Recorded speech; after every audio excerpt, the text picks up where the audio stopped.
Our top story takes us into the southeast, where relief efforts continue weeks after Helene's devastating impacts. Storm chaser Aaron Rigsby joins us live right now from Burnsville, North Carolina. And Aaron, you've been in the region all week. What has stood out to you the most as these recovery efforts continue? Yeah, good morning, guys. Well, there's several things that stand out. It just goes to show that just because the storm has come and gone doesn't mean that those impacts just go away. I mean, we're almost a month into this, and there are still folks that have their roads washed out, that are just now starting to get power restored.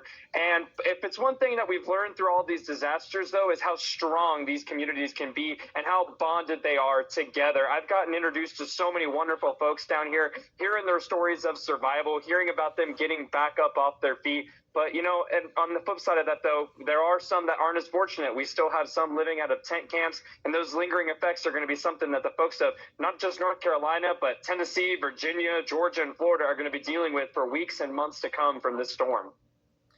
Aaron, I was asking you earlier what stuck out to you the most that people elsewhere in the country may not fully understand. I know a lot of people have been watching the stories, reading the articles, and so forth, but what is the biggest thing that probably has changed your perspective being there as opposed to if you were just reading about it from afar?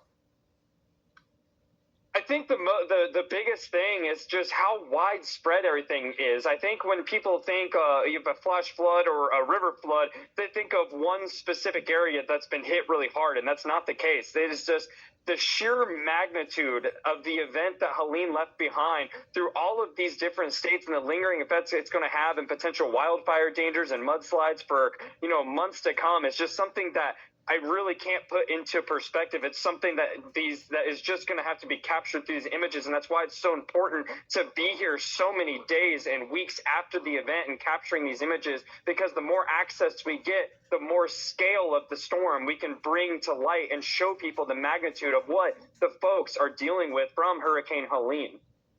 All right, Aaron, so looking forward, what are something that either the residents, first responders, or volunteers, any of those helping with the recovery efforts, what have they stressed that they still need going forward?